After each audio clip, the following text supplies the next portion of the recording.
Hello friends and welcome back to our channel Sam Codes. पिछले video में हमने देखा था कि वेरिएबल्स क्या होते हैं और हमने डेटा टाइप्स के बारे में भी पढ़ा था। इस वीडियो में हम ऑपरेटर इन सी प्लस प्लस पढ़ने वाले हैं। वीडियो बहुत ही इंटरेस्टिंग और इंफॉर्मेटिव होने वाली है, इसलिए आपको वीडियो आखिर तक देख लेनी है। तो हम सबसे पहले जान लेते हैं कि सी प्लस प्लस ऑपरेटर्स का यूज क्या होता है।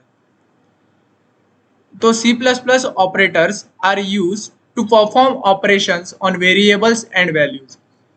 तो हम वेरियस मल्टीपल कैलकुलेशंस करते समय या मैथमेटिक्स कैलकुलेशन करते समय हम बहुत से ऑपरेशन परफॉर्म करते हैं, जैसे कि एडिशन हो गया, मल्टीप्लिकेशन हो गया, डिवीजन हो गया, सब्सट्रैक्शन हो गया। तो इन ऑपरेशंस को परफॉर्म करने के लिए हम कुछ ऑपरेटर्स का यूज करते हैं। तो ये हो गया उसका यूज। पर अभी इन ऑपरेटर्स को सी प्लस प्लस ने कुछ ग्रुप्स में डिवाइड किया है, तो उसे हम पढ़ लेते हैं। Arithmetic operators, assignment operator, comparison operator and last one is logical operator. तो इनको सबको हम ब्रीफ में समझते हैं कि इनका यूज क्या है। सबसे पहले arithmetic operators. Arithmetic operators are used to perform common mathematical operation. Common mathematical operation perform करने के लिए हम एरिथमेटिक ऑपरेटर्स का यूज करते हैं। अगर हमें एडिशन करना हो तो हम प्लस साइन का यूज करके हम दो नंबर्स का एडिशन कर सकते हैं। अगर सब्सट्रैक्शन करना हो तो माइनस साइन का यूज करके हम दो नंबर को सब्सट्रैक्ट कर सकते हैं। मल्टीप्लिकेशन करना हो तो मल्टीप्लाई का साइन यूज करके हम दो नंबर को मल्टीप्लाई कर सकते हैं। डिवीजन करना हो तो डिवाइड बाय का साइन यूज करके हम डिवाइड कर सकते हैं। Next one is modulus. Modulus का यूज बेसिकली ये होता है कि कोई भी डिवीजन परफॉर्म करते समय जो हमारा रिमाइंडर आता है वही हमारा फाइनल आंसर होता है। अगर हम इंक्रीमेंट ऑपरेटर की बात करते हैं तो इंक्रीमेंट ऑपरेटर में हम x की वैल्यू अगर 2 पकड़ते हैं तो हम इंक्रीमेंट करने के बाद उसे 1 से ऐड कर देना है, मतलब वो 3 हो जाएगी। अगर डिक्रीमेंट ऑपरेटर की बात करें तो डिक्रीमेंट में 1 से वैल्यू घट जाती है। अगर हम सपोज करते हैं x की वैल्यू 2 तो वो डिक्रीमेंट होके हमें 1 ये आंसर मिलेगा। हमारा नेक्स्ट टॉपिक है असाइनमेंट ऑपरेटर। तो assignment operators are used to assign values to variables. हमें वेरिएबल्स में वैल्यूज असाइन करने के लिए हम असाइनमेंट ऑपरेटर्स का यूज करते हैं। तो सबसे पहले हमारा इक्वल्स टू है। अगर हमें कोई भी वेरिएबल किसी वैल्यू से डिनोट करना है तो हम इक्वल्स टू ऑपरेटर का यूज करेंगे। x equals to 5। फिर है प्लस इक्वल्स टू, मतलब x equals to x plus 3 को अगर हमें शो करना है तो हम प्लस इक्वल्स टू का यूज करेंगे। माइनस इक्वल्स टू में हम x equals to x minus 3 अगर शो करना है तो हम माइनस इक्वल्स टू का यूज करेंगे। उसी तरह हम मल्टीप्लीकेशन इक्वल्स टू कर सकते हैं, डिवीजन इक्वल्स टू कर सकते हैं और मॉड्यूलर इक्वल्स टू भी कर सकते हैं। और ये बाकी भी आप देख सकते हो, ये सभी ऑपरेटर हमारे असाइनमेंट ऑपरेटर्स में आते हैं। तो हम आगे बढ़ते हैं। Comparison operator. Comparison operators are used to compare two values. दो वैल्यूज को कंपेयर करने के लिए हम कंपैरिजन ऑपरेटर का यूज करते हैं। तो आप जैसे कि देख सकते हो इक्वल्स टू, ये जो ऑपरेटर है ये कंपैरिजन ऑपरेटर है जो हमें दो वैल्यूज इक्वल दिखाने में यूज होता है। इसके बाद not equals to. Not equals to हम एक्सक्लेमेटरी मार्क और इक्वल्स टू के साइन से दिखाते हैं, और दो वैल्यू अगर एक जैसे ना हो तो हम not equals to operator use करते हैं। इसके बाद ग्रेटर देन। अगर एक वैल्यू दूसरे वैल्यू से बड़ी है तो हम ग्रेटर देन का यूज करते हैं। अगर एक वैल्यू दूसरे वैल्यू से छोटी है तो हम लेस देन का यूज करते हैं। Greater than equals to. अगर एक वैल्यू दूसरे वैल्यू से बड़ी या उसके जितनी है तो हम ग्रेटर देन इक्वल्स टू का यूज करते हैं। And last one is less then और equals to.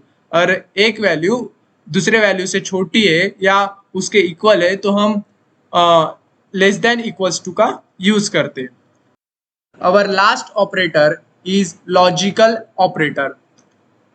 Logical operator are used to determine the logic between variables or values.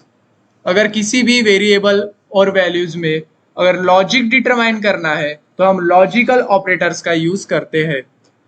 Logical operators में हमें तीन तरह के ऑपरेटर्स देखने मिलते हैं। लॉजिकल एंड, लॉजिकल और एंड लॉजिकल नॉट। अगर आपके दोनों स्टेटमेंट्स करेक्ट है, दोनों स्टेटमेंट्स अगर करेक्ट है तो आप लॉजिकल एंड ऑपरेटर का इस्तेमाल कर सकते हो। अगर दो स्टेटमेंट में से एक स्टेटमेंट अगर ट्रू है तो आप लॉजिकल और का इस्तेमाल कर सकते हो। और अगर हम रिजल्ट को रिवर्स करके और उसकी वैल्यू अगर फॉल्स आती है तो हम उसे ट्रू कंसिडर करते हैं। वो ऑपरेटर का नाम है लॉजिकल नॉट। तो आप इनके सिंबल यहाँ पे देख सकते हो, लॉजिकल एंड का सिंबल, लॉजिकल और एंड लॉजिकल नॉट का सिंबल। तो इन सभी ऑपरेटर्स को हम अच्छे से समझने के लिए हम आते हैं वीएस कोड पर। अभी हम आ गए हैं वीएस कोड पर। तो यहाँ पे हम बेसिकली करने क्या वाले हैं कि अभी हमने पढ़ा था कि ऑपरेटर्स क्या होते हैं और ऑपरेटर्स के टाइप्स भी हमने पढ़ लिए। इसके बाद हम यहाँ पे उन्हीं ऑपरेटर्स के मदद से कुछ प्रोग्राम बनाएंगे जिससे आपके सारे कंसेप्ट्स क्लियर हो जाए। तो हमने यहाँ पे C++ नाम का फोल्डर बनाया था जिसमें मैं ऑपरेटर फर्स्ट करके एक फाइल बनाता हूँ, जहाँ पे हम अरिथमेटिक ऑपरेटर्स पे एक प्रोग्राम बनाते हैं। तो यहाँ पे मैं लिखूंगा #include iostream using name space standards int main. Okay, यहाँ पे हम 3 इंटीजर लेंगे और एडिशन, मल्टीप्लिकेशन, डिवीजन, सब्सट्रैक्शन सब परफॉर्म करेंगे, a, b, c। Arithmetic operator के मदद से हम तीनों भी ऑपरेशंस परफॉर्म करने वाले हैं। तो यहाँ पे C में हम वैल्यू स्टोर कराएंगे दोनों को ऐड करके। तो हम यहाँ पे एडिशन ऑपरेटर का यूज कर रहे हैं, C = a + b आ जाएगा। इसके बाद हम C आउट से C को प्रिंट करा देते हैं। तो हमारा एडिशन क्या आ जाएगा, एडिशन = C। और यहाँ पे हम एंड एल भी लगा लेते हैं जिससे हमारे न्यू लाइन में आ जाएगा नेक्स्ट लाइन। हम यहाँ पे a और b की वैल्यू भी डिक्लेयर कर देते हैं। a की वैल्यू हम रखते हैं 20 और अगर b की वैल्यू हम रखते हैं 5। ठीक है, इसके बाद मैं इसको कॉपी कर लेता हूँ जिससे अपना टाइम भी सेव होगा और प्रोग्राम भी जल्दी रन हो जाएगा।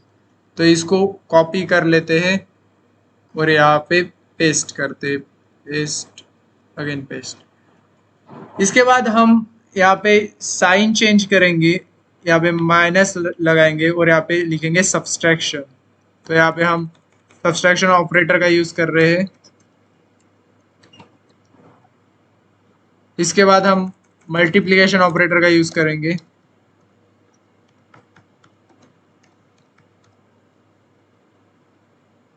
ओके, तो C = a × b आएगा यहाँ पे। इसके बाद a डिवाइड बाय, तो यहाँ पे हम डिवीजन ऑपरेटर का यूज करेंगे। यहाँ पे लिख देते हैं डिवीजन। ओके, और इसके बाद आखिर में हम लिखते हैं रिटर्न 0। इसको हम सेव करते हैं और प्रोग्राम को रन करके देखते हैं। यहाँ पे हम लिखते हैं G++ और फाइल का नेम op1।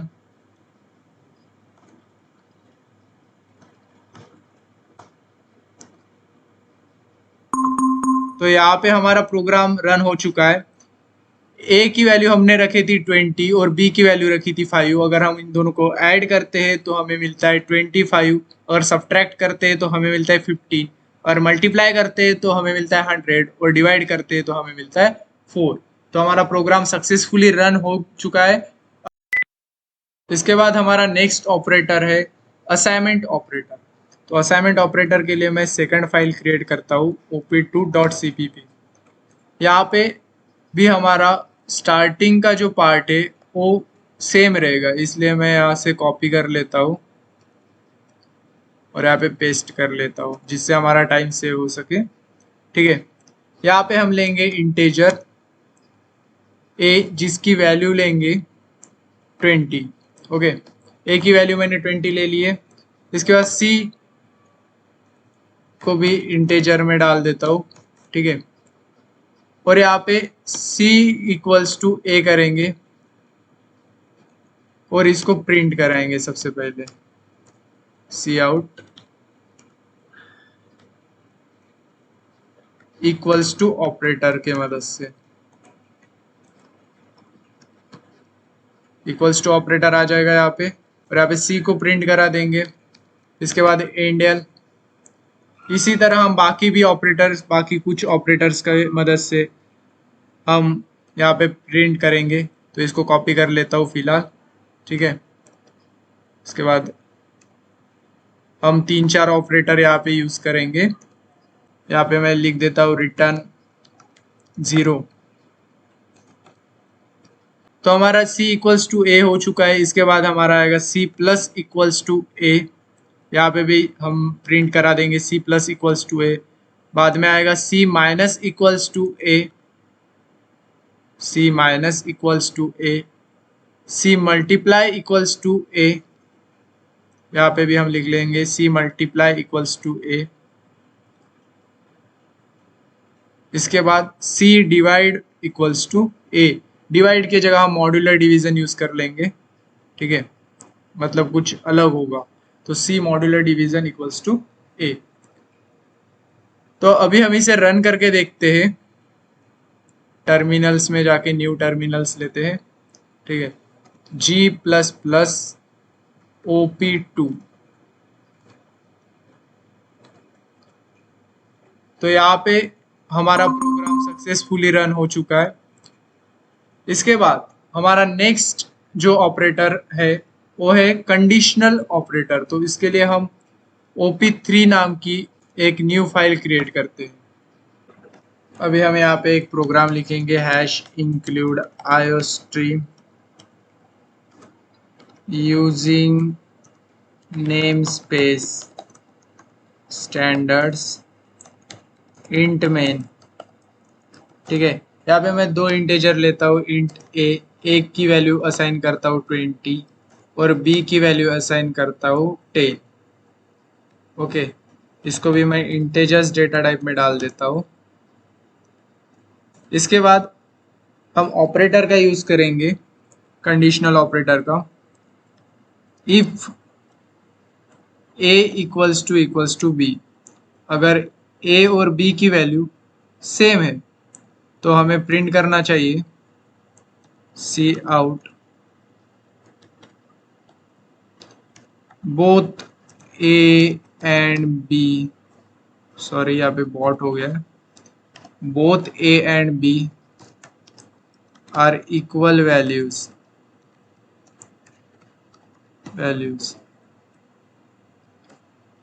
ठीक है, और अगर सेम ना है तो एल्स स्टेटमेंट में जाएंगे और यहाँ पे प्रिंट करेंगे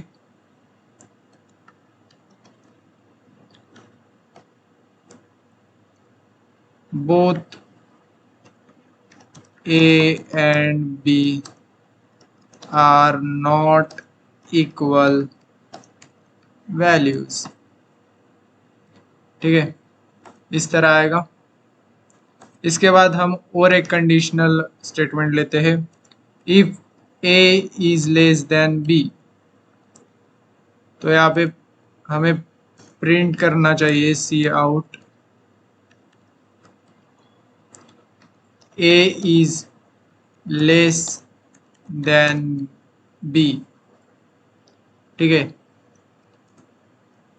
इसके बाद एल्स स्टेटमेंट लेते हैं। एल्स में आएगा C out a is not less than b। ठीक है, इसके बाद और अगर हम ले तो a is greater then b show कर सकते हैं। इस तरह से आप सारे ऑपरेशंस का यूज कर सकते हो। मैं यहाँ पे लास्ट ऑपरेटर ले लेता हूँ, सी आउट। क्या आएगा, ए is greater than B.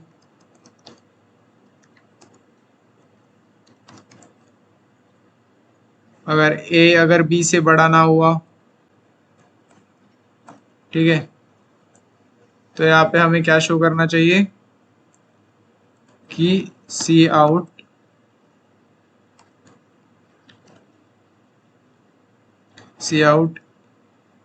A is less than B, इस तरह शो करेगा। सही है। इसके बाद हम रिटर्न कर देते हैं वैल्यू को, रिटर्न 0। इसके बाद हम प्रोग्राम को रन करके देखते हैं। न्यू टर्मिनल्स में जाते हैं, फिर एक बार रन करके देखते हैं, G++OP3 टैब। इसके बाद आएगा ए टैब। तो यहाँ पे आप देख सकते हो इंडियन ना लगाने के कारण हमें एक ही लाइन में शो कर रहा है, तो कुछ नहीं होता है। इसको हम देख लेते हैं। ए की वैल्यू 20 ली है और बी की वैल्यू 10 ली है। Both A and B are not equal values, हमारा सेकंड स्टेटमेंट सही है। ठीक है, यहाँ पे both A and B are not equal values भी प्रिंट हो गया। A is less than B, A की वैल्यू 20 है, बी की वैल्यू 10 है, तो A is not less than B, तो हमारा प्रिंट हो चुका है A is not less than B. और अगर A is not less than B है, मतलब A is greater than B. अभी हमारा लास्ट ऑपरेटर बचा हुआ है जिसका नाम है लॉजिकल ऑपरेटर। उसके लिए मैं यहाँ पे न्यू फाइल क्रिएट करता हूँ op4.cpp। लॉजिकल ऑपरेटर में हम सभी ऑपरेशंस परफॉर्म नहीं करेंगे, कुछ ऑपरेशन आपके प्रैक्टिस के लिए भी छोड़ेंगे क्योंकि वीडियो बहुत बड़ी हो चुकी है। तो यहाँ पे हम प्रोग्राम को शुरू करते हैं बिना किसी टाइम वेस्ट किए। #include iostream using name space standards. यहाँ पे आएगा इंट मेन,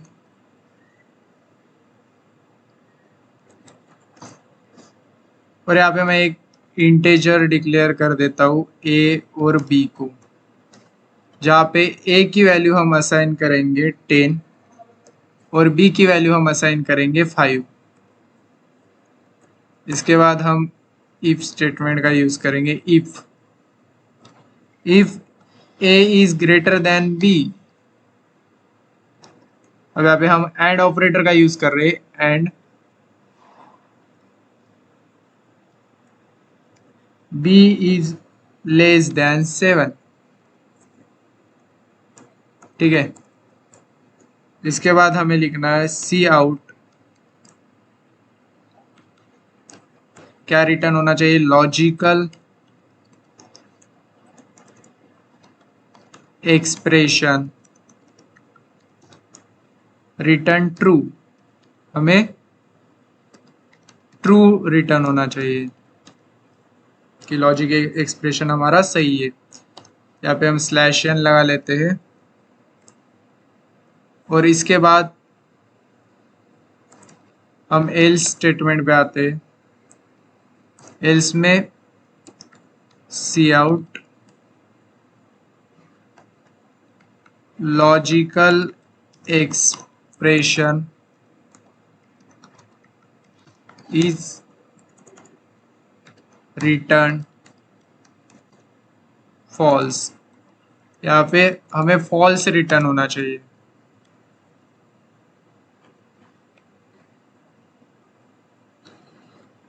और ये हो गया हमारा प्रोग्राम। इसको रिटर्न 0 लिख लेता हूँ और इसको रन करके देखते। टर्मिनल्स, न्यू टर्मिनल्स, ठीक है, G++, फाइल का नेम op4 a.exe। यहाँ पे लिख के आ रहा है लॉजिकल एक्सप्रेशन रिटर्न ट्रू, क्योंकि हमारी कंडीशन सेटिस्फाई हो रही है। तो ये हुए हमारा लॉजिकल ऑपरेटर्स का प्रोग्राम। यहाँ पे हमारे सारे ऑपरेटर्स कंप्लीट हो चुके हैं, हमने उसके प्रोग्राम्स भी किए। और अगर आपको ये वीडियो पसंद आई तो वीडियो को लाइक करना है, और अगर आप इस चैनल पे नए हो तो चैनल को सब्सक्राइब कर देना है। Thanks for watching.